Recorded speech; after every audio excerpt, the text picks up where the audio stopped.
The man's voice cut through the heat. "I never sent for a bride." The words landed hard, like a slap meant to send her back where she came from. Clara Jo Bennett did not step away. She stood on the platform, dust on her hem, eyes steady. The train behind her hissed, impatient, ready to leave her stranded. The sun pressed down on Dry Creek Crossing. It pressed on her shoulders, her chest, her breath. Men stared, some smiled, some waited for her to break. She did not. She had already crossed too much land for that.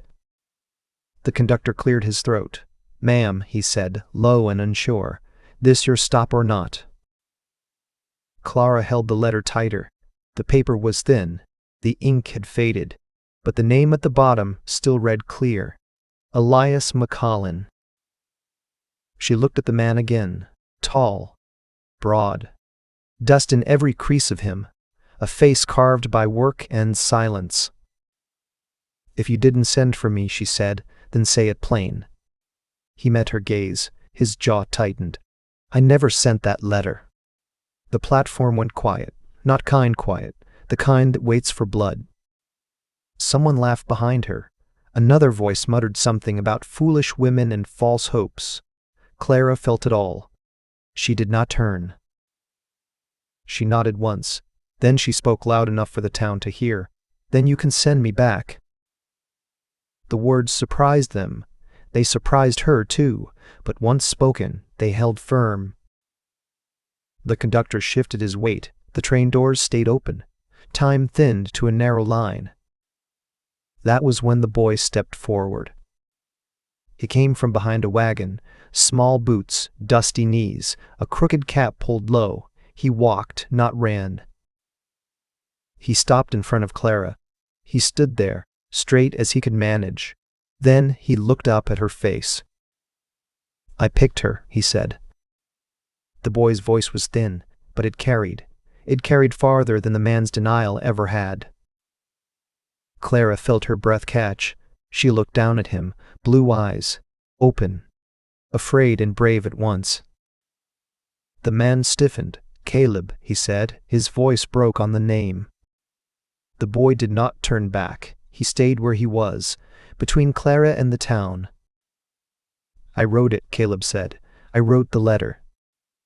A murmur rippled through the crowd. Heads turned. Someone swore under their breath.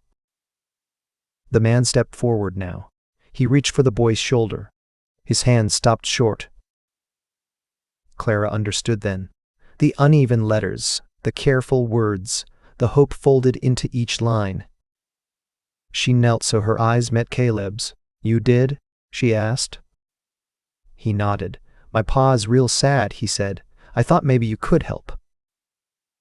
The heat seemed to ease, just a little, enough for her to breathe again. She stood slowly. She faced the man once more, not accusing, not pleading. "Your son chose me," she said. "If that means nothing, I'll still go." The man swallowed. The town watched him now, waiting to see what kind of man he was. "My name is Elias McCollin," he said at last. His voice was rough. "My son had no right." "But he did," Clara said. "He had hope." Silence followed, not cruel this time, heavy, deciding. Elias looked at the boy, then at the letter in Clara's hand, then at the train. The conductor checked his watch. "We don't wait long," he warned. Elias lifted his head. He spoke so the whole platform could hear. "My boy already chose you." No one laughed. No one spoke. In Dry Creek Crossing, that settled things. The train doors closed. Steam hissed. The engine pulled away. Clara stood there, as the ground seemed to shift beneath her. She was still alone, but she had not been sent back. Elias did not touch her. He did not smile. He only nodded toward the road. "There's a room," he said, "at Noreen Callahan's place. I'll pay." "I can pay myself," Clara said. "I know," he replied. "I'll pay anyway." They walked into town together, not side by side, but close enough for talk to follow them. Mrs. Noreen Callahan watched from her porch. Her eyes missed nothing. She said nothing yet. Clara felt the weight of every look. The saloon doors creaked open and shut. Piano music spilled out, sharp and careless. The room above the inn was small. One bed, one chair, one window. Clara set her bag down without a sound. Elias handed her the key. Their fingers did not touch. "Food's downstairs," he said, "if you want it." "I'll manage," she said. He hesitated. Then he turned and left. His boots faded down the stairs. Night came slow. The town did not sleep, neither did Clara. She sat by the window. She watched the street below. She watched Elias sit on the bench across from the inn. He stayed there, hour after hour, saying nothing to anyone. The lamp in her room burned low. When it finally went dark, he still did not leave. He waited until dawn thinned the sky. Clara lay awake. She held the letter against her chest. She wondered what kind of man chose silence over comfort. Outside, the bench creaked. Footsteps moved away. Morning settled over Dry Creek Crossing. She did not know what would come next, but she knew this. The choice had been made. And choices, once spoken aloud, had a way of demanding answers. Clara woke to the sound of boots on wood, steady, unhurried. She didn't need to look. She already knew it was him. Outside, the town was waking up. Roosters called from somewhere down the ridge. Dust hung low in the morning air like it had no place else to go. She sat up, still dressed. Her lamp had burned out hours ago, but she hadn't noticed. The letter was still on the table, folded sharp at the edges. There was no knock, no voice calling her name, just the quiet presence of Elias McCollin, down on the bench beneath her window. Still keeping watch, though he claimed no reason to. She pulled on her boots, slow and careful. Her bag was still half packed. She had arrived a stranger, and she still felt like one.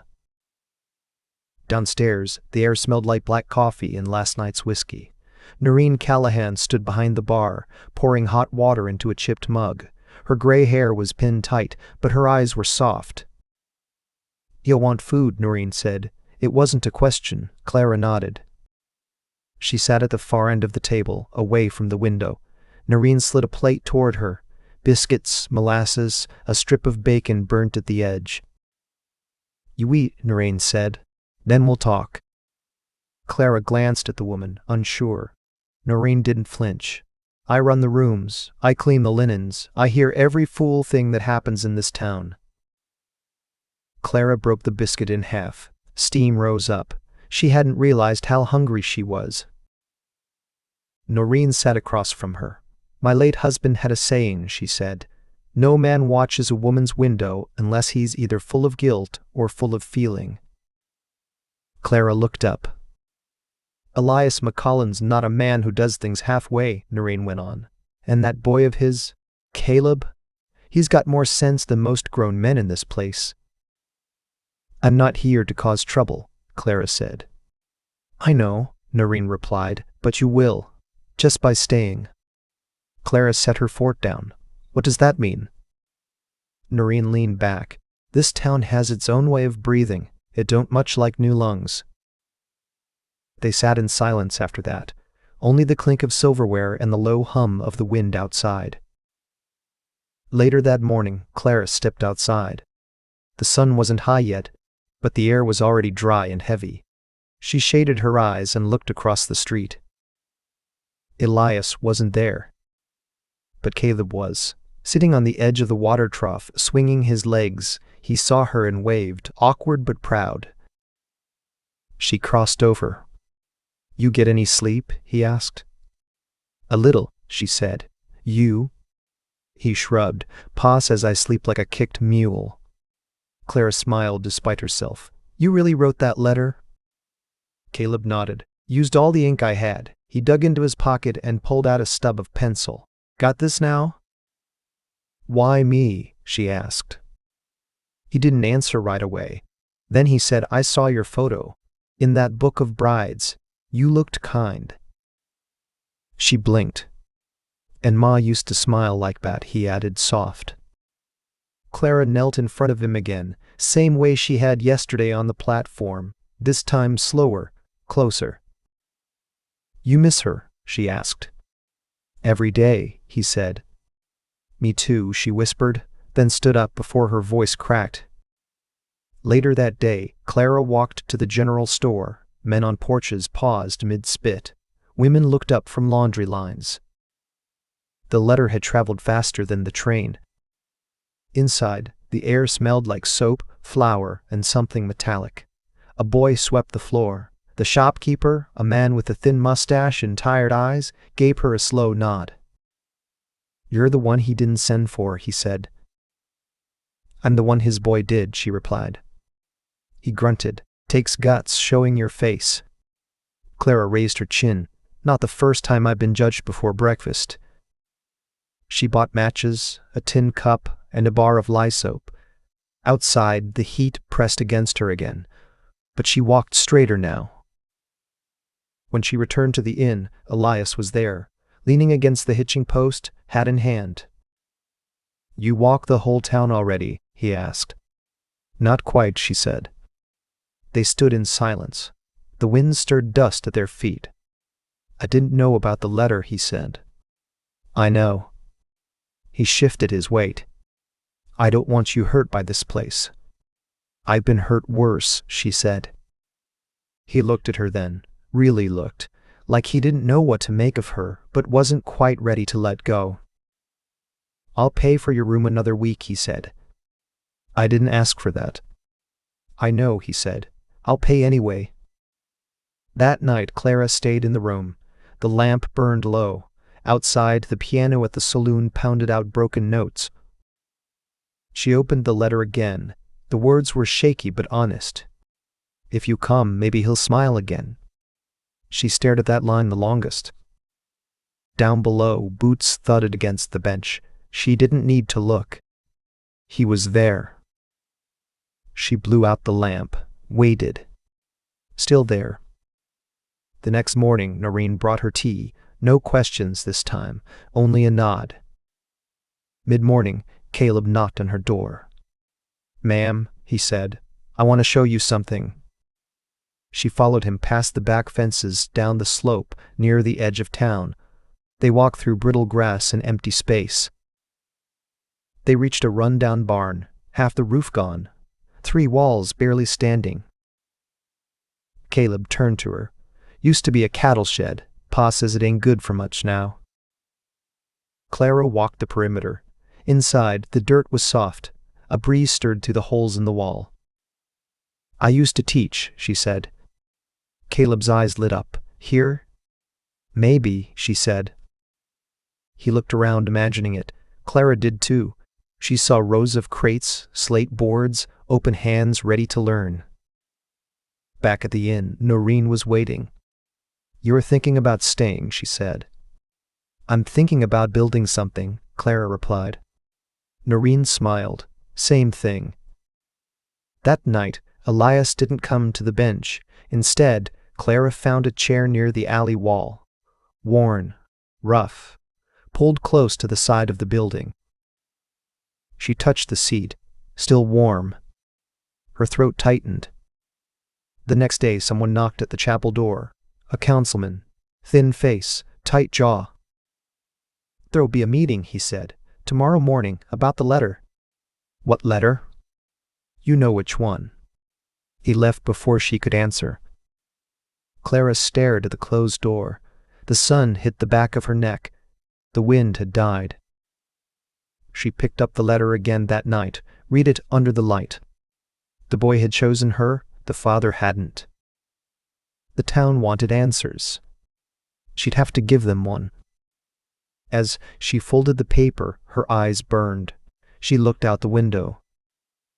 He wasn't there, but his words from earlier stayed in her head. "If you didn't ask for me," she whispered to herself, "then why are you still here?" The courthouse wasn't much, just one room nailed beside the chapel, with cracked windows and benches worn thin, but that morning the whole town showed up. Men packed the front rows, boots dusty, hats clenched in their laps. Women stood in the back, fans moving slow, eyes sharp and waiting. Children peeked through the windows until someone shooed them off. Clara sat alone, front and center, hands tight in her gloves. The letter rested on the table beside her like a stone. Noreen Callahan sat near the door, silent, unshaken. She gave Clara one nod. That was enough. The councilman sat behind the long table. 3 men, gray at the temples, stiff at the collar. All wore vests too tight and judgment too ready. A preacher stood off to the side, Bible closed in both hands. He wasn't here to speak, just to witness. Elias wasn't there yet. A low murmur swept the room when he walked in. He didn't rush. He didn't bow his head. He took a seat at the back, arms crossed, jaw set. No hat, no smile, just a man standing still against a rising tide. The middle councilman stood, Jeremiah Wicks, banker's son. Never worked a full day in his life. He tapped the letter with 2 fingers. "This is what brought her here," he said. A paper written in the name of Elias McCallan. He picked it up, unfolded it like it weighed more than it should. The writing's uneven, like a child's. The room shifted. A few chuckled. Most didn't. Jeremiah read it aloud. "My pa's real sad. I think he needs someone who can smile big. If you come, maybe he'll smile again." He folded it with care, set it down like a weapon after use. "This was a false invitation," he said, "and a false promise causes unrest. We must decide whether it was accident or deception." Clara didn't move, didn't blink. She just kept breathing, even, steady, controlled. Behind her, the door creaked. Someone small moved past the back row. Caleb. He tiptoed to the side window, barely tall enough to peek in. His palms pressed to the glass. He said nothing, just watched. The room pulsed with waiting. One of the other councilmen spoke. "Miss Bennett, you came here under this letter." "Yes," Clara said. Her voice didn't crack. "I believed it was sincere." "And now?" She looked around, at the men who hadn't smiled since she entered, at the women who weren't sure if they should root for her or judge her, then finally at Elias. "I still believe someone meant it," she said. Another councilman leaned forward. "Do you believe Mr. McCallan wrote this?" Clara glanced at Elias. He hadn't moved, hadn't spoken. "No," she said. The council murmured again, but she wasn't finished. "I believe his name was written by a child who hoped too much, and I answered that hope." Silence fell. Jeremiah tapped the letter again. Then who should bear the responsibility? At that moment, Elias stood. The room turned to him like iron pulled to magnet. He walked forward, each bootstep slow, deliberate. He stopped at the table and looked down at the letter. Then he looked at Clara, only for a second, long enough for something unspoken to pass between them. He faced the council. "The letter carries my name," he said. "That's enough. I accept the fault." A gasp broke the silence. "You admit to misleading this woman?" Jeremiah asked. "I admit the letter went out with my name at the bottom," Elias said, "and I accept what comes with that." Another councilman leaned forward. "Even if it costs you trade, you're standing?" Elias nodded once. "She came in good faith. That deserves honor." Noreen closed her eyes. Clara exhaled for the first time in minutes. Jeremiah frowned. "We'll settle this by fine and suspension. You'll be barred from cattle sales for 6 months." The words hit harder than they sounded. In this season, that could break a ranch. Elias didn't flinch. "She stays," he said. "I do not." He returned to his seat. Didn't look back. Clara stared at the table, at the letter, at the sacrifice. He hadn't defended her with love. He defended her with cost. The hearing ended with hushed voices. People filed out slower than they came, but no one met her eyes. Outside, the air was hotter. The sky held its breath. Noreen walked beside her. "People will talk," she said. They already do, Clara replied. He didn't have to stand for you like that. I know, Clara said. Back at the inn, she didn't unpack, didn't sit. She walked straight upstairs and stared at the ceiling for what felt like hours. By evening, she packed again. Naren knocked once. Leaving? Not far, Clara said. Just where I'm needed. Noreen didn't argue, didn't ask questions. She just handed Clara a sack of cornbread and a jug of water. Clara left before dawn, past the edge of town, toward the settlement by the quarry. She walked alone. No wagon, no escort, only the sound of boots on dirt and the call of distant crows. When she reached the camp, no one welcomed her. Men loaded carts. Children played barefoot in the dust. Women stirred pots and kept their eyes low.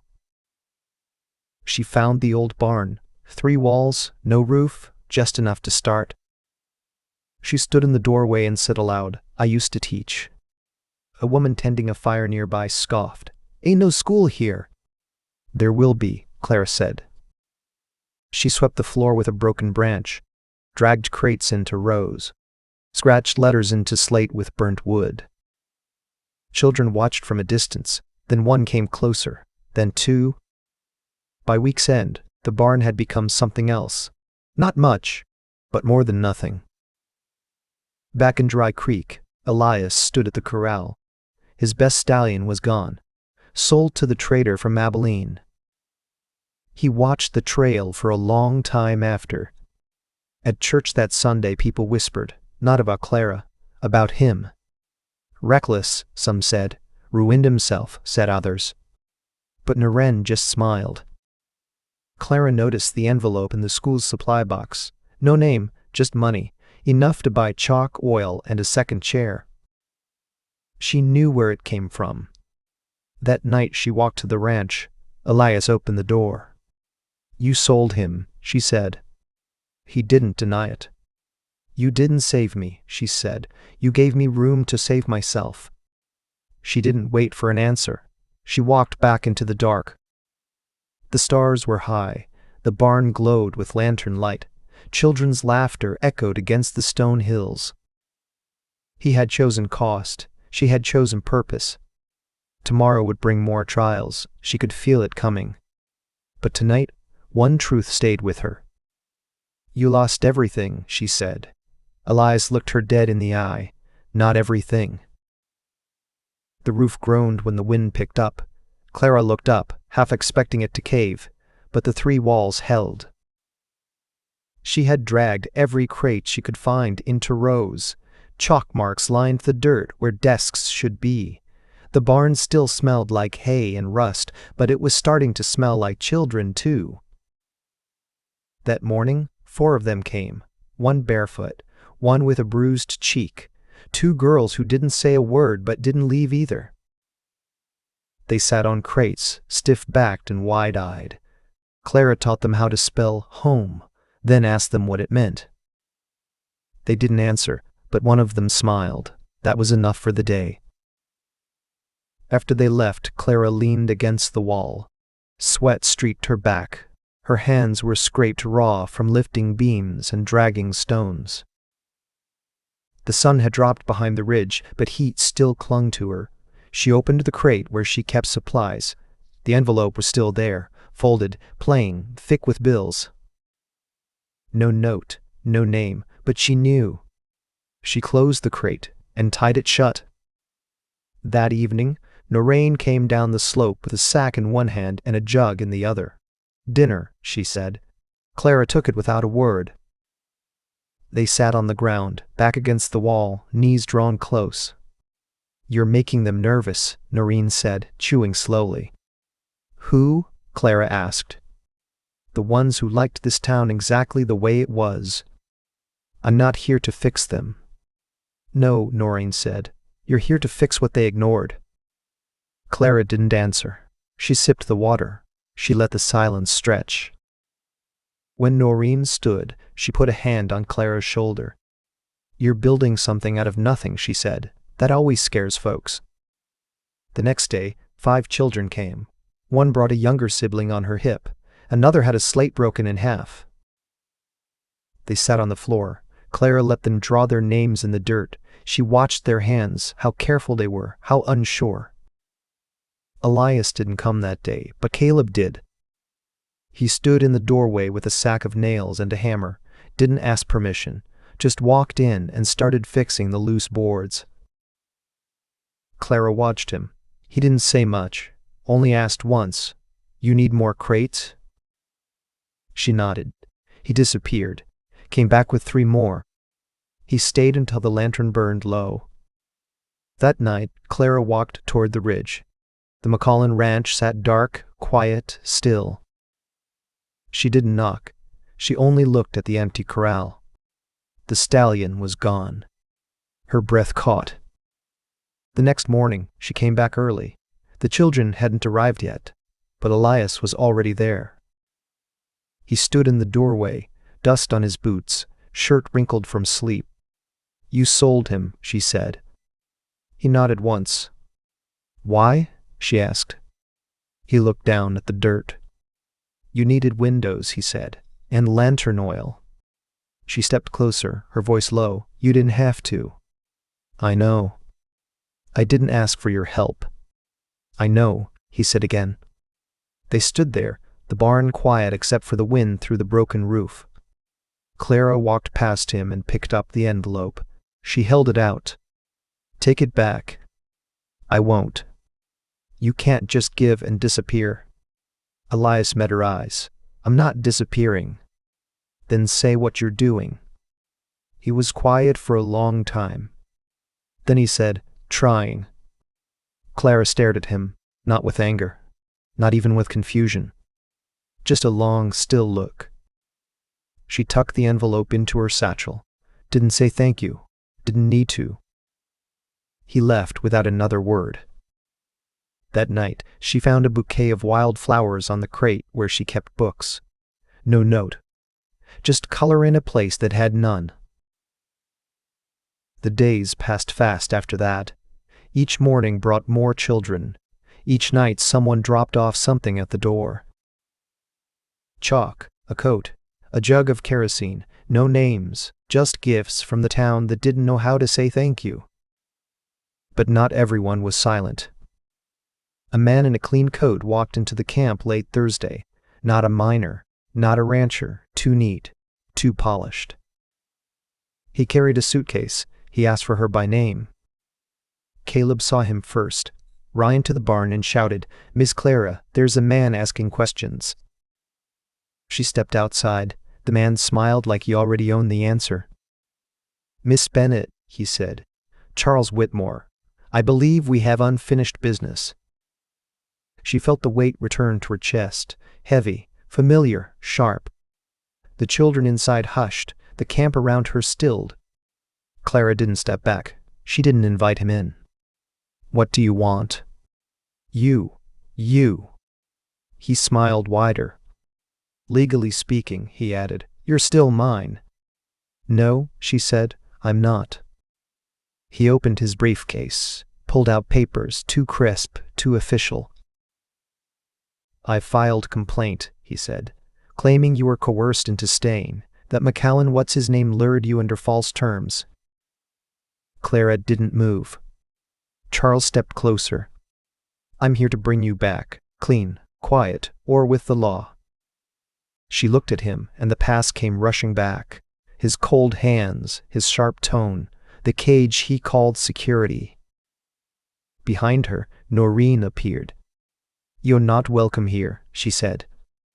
Charles turned, startled. "You're not the law." "No," Noreen said, "but I know right when I see it, and wrong when it smiles too wide." Clara stood taller. "If I was yours," she said, voice even, clear, "you wouldn't have to come this far." Charles stared at her, for the first time, unsure. "I'll be staying in town," he said. "Tomorrow the sheriff will have questions.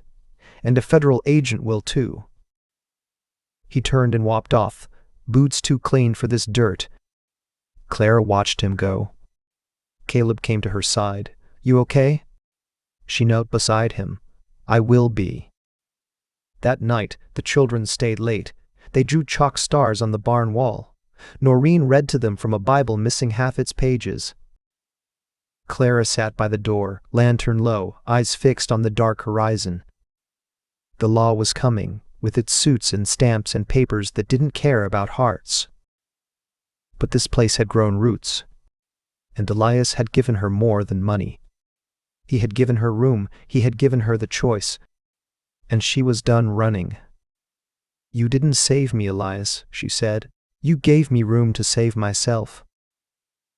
The sheriff didn't knock. He just opened the barn door at noon and filled the doorway with his wide shoulders and dusty badge. Clara paused mid-sentence. The children froze, chalk still in their hands.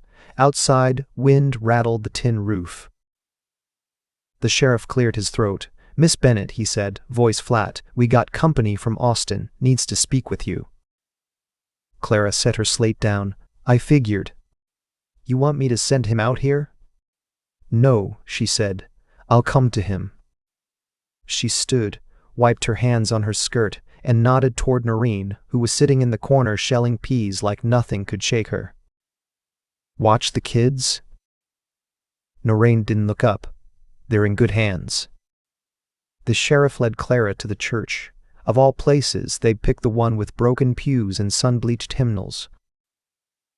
Inside, the air smelled like old books and old prayers. The man from Austin stood near the altar, arms crossed, boots too clean for this town. Next to him was Charles. Clara didn't flinch when she saw him again, but her chest tightened like it had the first time she ever heard him raise his voice. The federal agent stepped forward. "Miss Bennett," he said, "I'm Agent Rollins. I've been sent to investigate a complaint filed on your behalf." Clara raised an eyebrow. "On my behalf?" "Yes," Rollins said. "Claim states you were lured to Dry Creek under false pretenses, that you're being held here against your will." Charles stepped in, voice smooth and polished. "She doesn't belong here. This place, this man, he tricked her. She was promised better. I'm here to bring her home." "This is my home," Clara said. Rollins glanced between them. "Ma'am, I just need the truth. Were you forced to stay here?" "No." "Were you deceived?" She looked straight at Charles. "The boy sent the letter, not the father. I stayed because I chose to." Charles scoffed. "She's confused. She's not thinking clearly. Look at this place." "I've looked," Rollins said, "and I'll look more." He left the church without another word. Charles followed. He paused in the doorway. "You're embarrassing yourself, Clara." "No," she said. "I'm finally living like I mean it." The agent walked the town. He visited the inn, spoke with Noreen. Then he followed the dust trail to the quarry camp. By the time he arrived at the barn, the children were waiting. Caleb stood in the center, arms crossed, chin lifted. "She built this," he said. "No one else would have."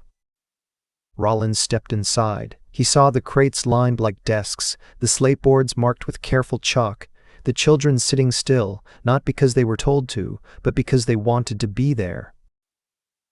He walked past the benches, past the drawings on the walls, past the flowers drying in the window. Clara stood near the door, hands folded. "Do you have what you need?" she asked. "I do," he said. "You've made your case without saying much." She nodded. He pulled out a notebook, wrote for a long time in silence. The children whispered behind him. One sneezed, another giggled. When he finished, he looked at Clara. "I'll file this myself," he said. "One page, voluntary stay, no coercion, community contribution recognized." "Thank you." He tipped his hat. "Not many folks fight for something this small." "It's not small," she said. "Not to us." That night, the clouds rolled in. Thunder cracked low against the hills. Rain came hard and sudden, washing the dust from rooftops and fences. Inside the barn, Clara sat by the lantern light. The roof still leaked in places. Children huddled together with blankets and warm tea. Noreen had brought earlier. Elias came in late, wet to the bone, hair plastered to his forehead. He held a stack of lumber under one arm, a hammer in the other. Clara looked at him, half smiling. "You planning to fix the whole barn tonight?" "No," he said, "just the places that matter." He set down the boards and looked at her. "I heard the verdict." "I figured you would." "You won." She shook her head. "We didn't lose, that's all." He stepped closer. The rain beat harder on the roof. "You stood up to him," he said, "to the law, to all of it. I wasn't alone." He watched her a long moment.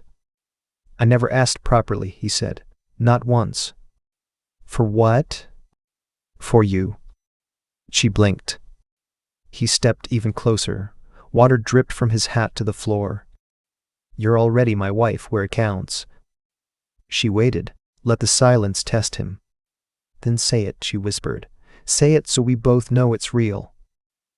He didn't say it then, but his eyes held steady, and his hand reached for hers. The storm softened outside. The fire in the lantern flickered low. Later, when the rain finally stopped, Elias left. He didn't say goodbye. He just touched her shoulder before stepping into the dark. She watched him go, watched the barn grow still again. The children slept sound. The world, for now, had gone quiet. But she knew what was coming. Some things needed saying, and others needed doing. "She stayed," the preacher said, "and that's more than most men ever do." The post cracked in half right after the thunder rolled out.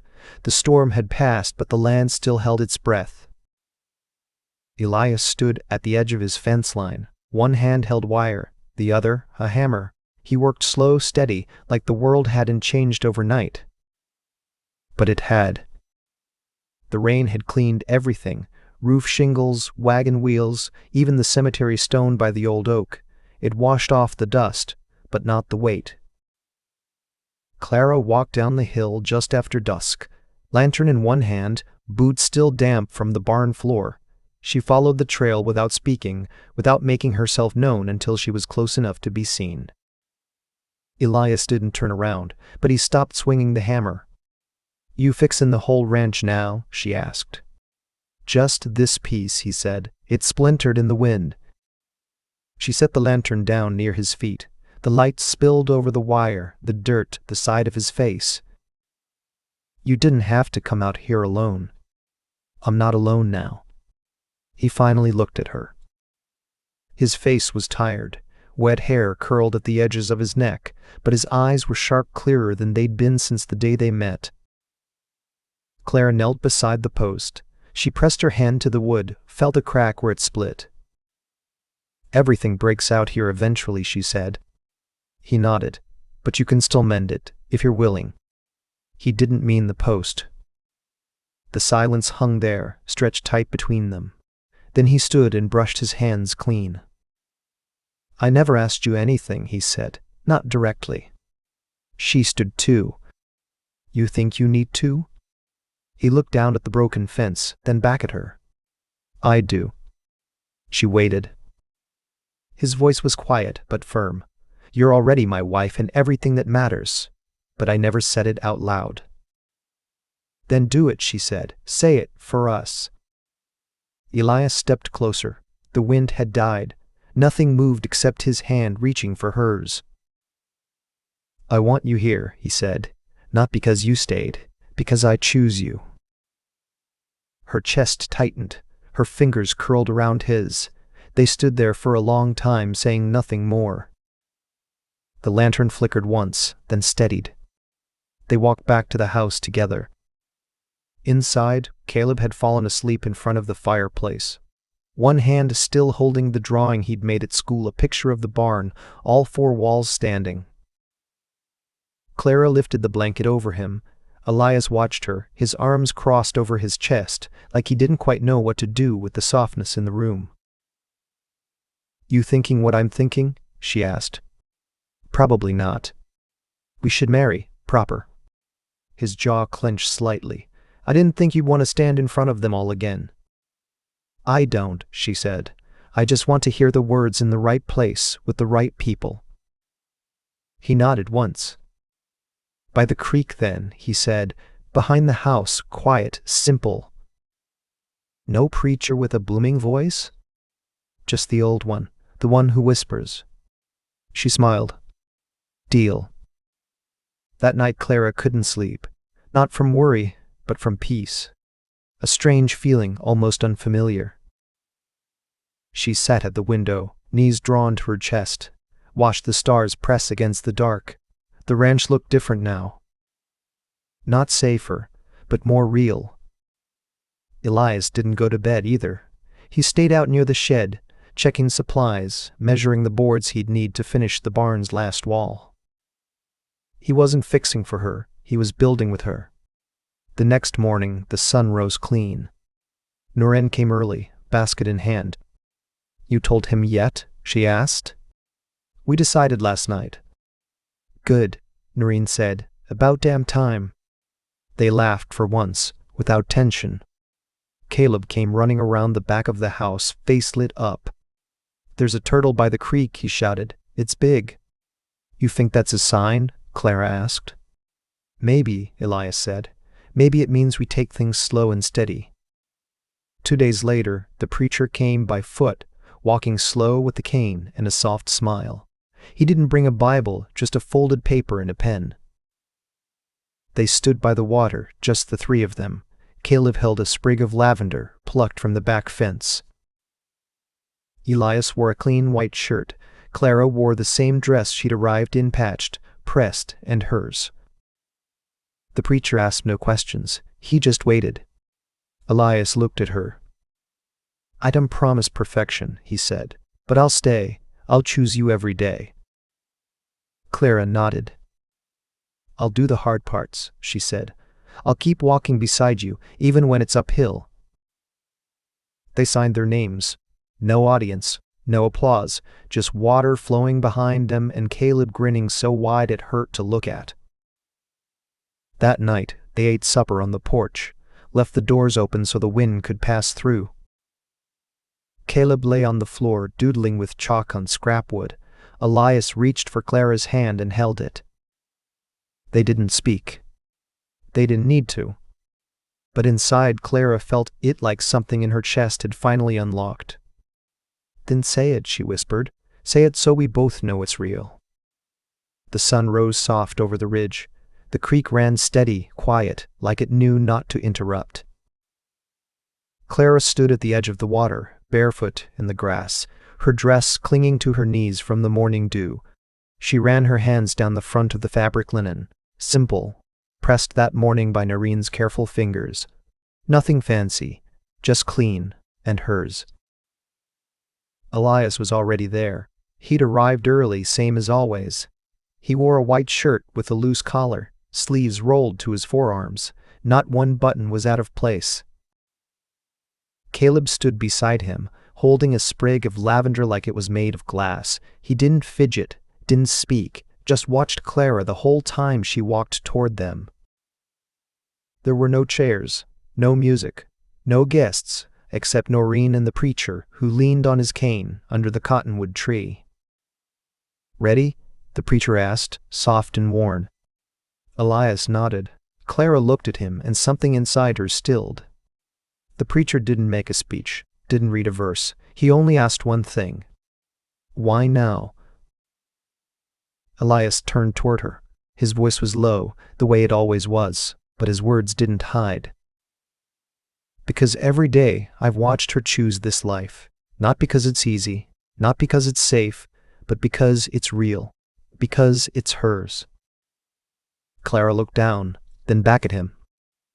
"I used to belong to someone else's idea of me," she said. "Now I belong to my own. And I still choose you." The preacher nodded. "Say your words." They didn't promise forever. They didn't talk about fate or love like a fire. Elias took her hands. "I'll stay when it's hard," he said. "I'll fix what I break. I'll ask when I don't know. I'll build with you, not over you." Clara held his gaze. "I'll speak even when it's not easy," she said. I'll walk beside you, not behind. I'll bring the truth, even when it's heavy. They kissed with closed eyes and open hearts. Caleb smiled so big it took up his whole face.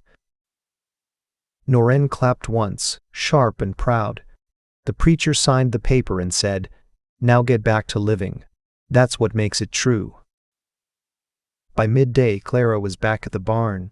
The kids arrived one by one, their feet kicking up dry dust as they ran. No one knew about the wedding, but somehow they all showed up cleaner than usual. Hair combed, faces scrubbed, dresses mended. Caleb sat first, just like always. He wore the same boots, still too big, but now with new laces. That afternoon, Clara taught spelling with her sleeves rolled up and chalk dust on her fingertips. She let them write letters home, even if home was a tent or nowhere at all. One girl wrote, "I feel smart now." Another boy signed his name for the first time. He cried when he finished. Didn't say why. Didn't have to. Elias rode up just before supper. He stood in the doorway for a long time. Didn't say a word. Just watched. Clara turned to him and smiled. "You came." "I live here," he said. She raised a brow. "You mean at the barn?" He stepped inside. "I mean with you." That night they ate soup on the porch. Julius had found carrots in the garden he thought were dead. Caleb stirred the pot like it was gold. Clara laughed for no reason, the kind of laugh that hadn't come out of her in years. Later, Elias brought out a bent frame from the saddlebag. He placed it on the wall near the barn door. Inside the frame, the letter, the one that started it all. "My pa's real sad. I think he needs someone who can smile big." Clara touched the glass gently. "You kept it?" "I never threw it away," he said. "I just didn't know how much it mattered." "It mattered," she said, "to both of us." The next morning, Clara woke to the sound of chickens scratching by the fence. The house smelled like coffee and bread. Elias had fixed the screen door. Caleb was drawing on the porch with broken chalk. The parlor, once cold and empty, now held rows of crates, slates stacked neatly, and a hand-painted sign that read, "D. Rye, Crake, Schoolhouse." Kids came every morning, some with clean clothes, some without shoes. Clara welcomed them all the same. The garden grew slow but steady. The well ran clean. The wind still blew hard some days, but the house held. One afternoon, Caleb stood in the doorway of the parlor, watching the other kids pack up. Clara wiped chalk from her hands. "You okay?" she asked. He nodded, then walked up to her. "We built this place, didn't we, Ma?" Clara looked around, at the room, at the walls that didn't shake anymore. "Yes," she said, "we did." Outside, Elias hammered a new sign for the fence. It didn't say McAllen Ranch. It didn't say anything at all, just a carved drawing of a house, a barn, and a line of children holding hands. He looked up and saw her standing at the window. He didn't wave, didn't call out. But he smiled. And that was enough. "We built this place, didn't we, Ma?" "Yes," she said. "We did." The letter arrived at dawn. Clara found it on the kitchen table, tucked between the coffee pot and Caleb's half-finished drawing. Thick paper. Sealed in red wax. The mark of the regional court stamped dead center. It smelled like ink and threat. She didn't open it right away. She finished pouring coffee first. She watched the steam rise, steady and thin. Elias came in from the barn, dirt on his boots, wind in his hair. He saw the envelope before he saw her face. "That from him?" She nodded. "Feels like the last stone he can throw." He sat down slow, elbows on the table, hands flat. Clara broke the seal. Inside, the words were clean and sharp. Charles Whitmore's lawyer had filed formal charges, accusing Elias of fraud and Clara of being held against her will. The tone was cold, stripped of feeling, designed to shame. Elias read it without blinking. When he was done, he set it down and leaned back. "They don't stop, do they?" "No," Clara said, "but neither do we." A week later, a federal agent rode into Dry Creek. Different from the last one, this one younger, stiffer, face unreadable. He wore a tailored coat and asked questions like he already had the answers. He spoke with the sheriff, then the preacher, then Noreen. Then he came to the barn. Clara stood at the door, hands on her hips, chalk on her sleeve. The kids kept learning behind her, unbothered, undistracted. "Miss Bennett," the agent said, "mind if I speak with you privately?" She looked over her shoulder. "This is private enough." He cleared his throat. "I've come regarding a complaint, one that claims coercion, forced residency, misuse of community funds." Clara crossed her arms. "I came here by train, paid my fare, stayed because I chose to, built what I could with what I had." "I understand, but I still need to verify the community support." At that moment, the church bell rang. But not for Sunday. Within the hour, the chapel was full. Fathers stood in the back, hats clutched in hand. Mothers lined the pews, their Sunday dresses wrinkled from the rush. Children filled the aisles, slate dust still on their fingertips. Clara stood at the front, next to the preacher, who held the attendance list in one hand and the school's budget ledger in the other. "She built a school where there was none," he said. "She stayed when she was told to leave. She taught when no one paid her to. And she raised a boy who believed in her before anyone else did." The agent listened. He walked the barn afterward, saw the names carved into the wood, saw the benches lined with coats, saw the shelf of books half torn but used every day. That night he wrote one page, voluntary stay, no coercion, community contribution recognized, case closed. When he handed it to Clara, he said only one thing: "Most folks run from hard places. You built one worth staying in." Rain came with the decision. Not heavy, but enough to freshen the air and soften the dirt. Clara stood on the porch, watching water collect in the gutters. Elias worked to tie down the post near the barn. The wind had loosened it again. She grabbed a lantern and followed him, set it on the ground beside him, watched him work. He paused, wiped his brow, and looked at her. "I never did ask properly," he said, "but you're already my wife, and everything that matters." Clara smiled. "Then say it out loud," she said, "for us." A week later they married by the creek again. No paper this time, no witness, just her hand in his, and Caleb laughing from the edge of the bank. They planted wildflowers that day. She pressed the seeds deep into the earth. Elias covered them with quiet hands. Seasons turned. The ranch didn't grow richer, but it grew warmer. Tomatoes climbed the fence behind the kitchen. The chickens stopped wandering into the road. The parlor stayed a classroom. Clara taught math with a stick and grammar with song. Caleb was always first to class, always stayed after. One afternoon he leaned against the doorway while she swept the floor. "Ma," he said, "you think he's proud? My first pa." She stopped sweeping. "I think he'd be proud you kept going, that you made space for someone else to love you too." Caleb nodded, didn't ask again. On the wall near the barn, the framed letter still hung. The ink had faded some, but the words never did. "My pa's real sad. I think he needs someone who can smile big." Visitors came sometimes, to trade, to ask questions. One asked if they ever regretted staying. Clara only said, "Every good thing we have came after we stayed." Elias never talked much, but he'd touch Clara's shoulder when she passed, fix the latch when it squeaked, refill the lamp before she noticed it was low. Love didn't shout in their house. It lived quiet, solid, present.